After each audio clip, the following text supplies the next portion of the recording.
德国 BNT 哈，透过这个路透社哈发表了个声明哈。那我们当然是欢迎了哈。我们也知道说，其实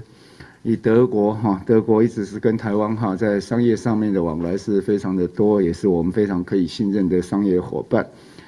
那德国政府大家记不记得，在去年的时候，在去年的第一季还第二季哈，他们到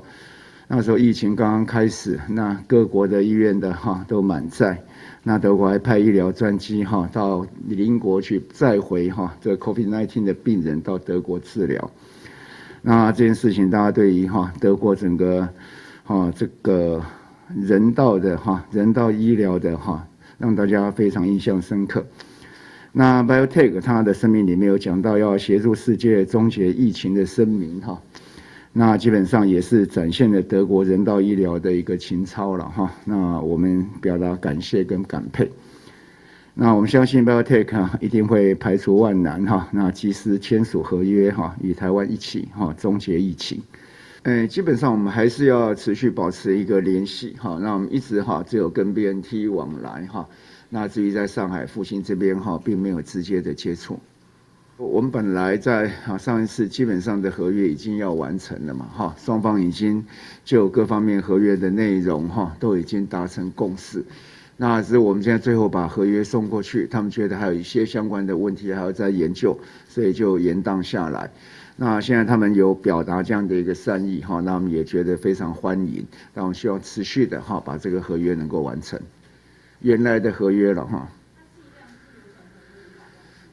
剂量现在我们在剂量哈，整体的剂量当然是跟原来合约的是一样。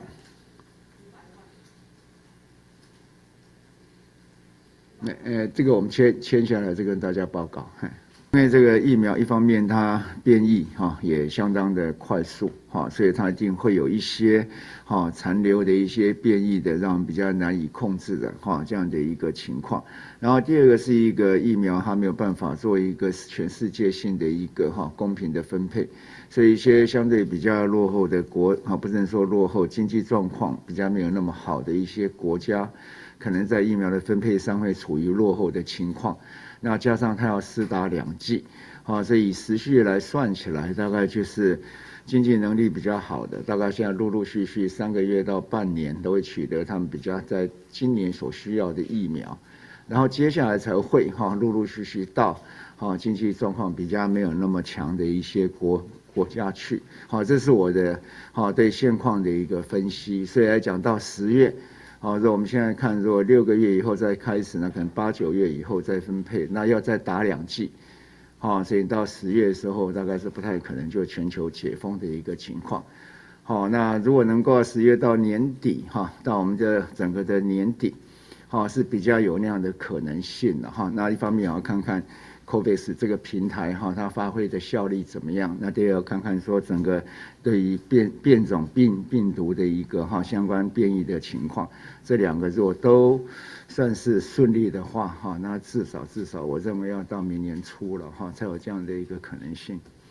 但局部是有可能的了